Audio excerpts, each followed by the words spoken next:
তো নমস্কাৰ বন্ধুসকল, কি খবৰ? আশা কৰোঁ সকলোৰে ভাল। আৰু এটা সুন্দৰ কভাৰ ছং লৈ মই মৃদুল কুমাৰ দাস উপস্থিত হৈছোহি আপোনালোকৰ মাজত। তো বলক দেৰি নকৰি ভিডিঅ'টো আৰম্ভ কৰি দিওঁ।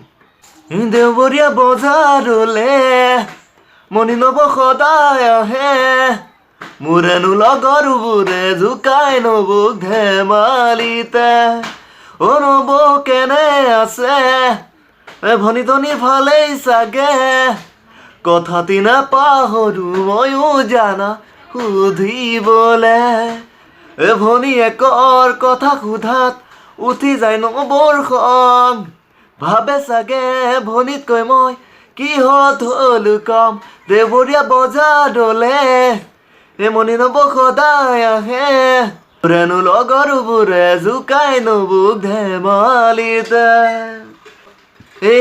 ঘটিলতি ঘটনা সিদিনা দুপৰীয়া, হঠাৎ আমাৰ দাদাই চোন লগালে হুৱা দুৱা। ঘটিলতি ঘটনা সিদিনা দুপৰীয়া, হঠাৎ আমাৰ দাদাই চোন লগালে হুৱা দুৱা। আমি বোৰে আকৌ ভাবি ললো হ'ল খালি পলাল, পাছত শুনিলো দিনে পোহৰে নবজনী হেৰাল। দেওবৰীয়া বজাৰলে মনি নব সদায় আহে, মোৰেনো লগৰবোৰে জোকাই নবুক ধেমালিতে। ধন্যবাদ। আশা কৰোঁ ভিডিঅ' চাই নিশ্চয় ভাল পাইছে। যদি ভাল পাইছে লাইক কৰিব, কমেণ্ট কৰিব, শ্বেয়াৰ কৰিব আৰু মোৰ চেনেলটো ছাবস্ক্ৰাইবটো কৰি ল'ব। ধন্যবাদ।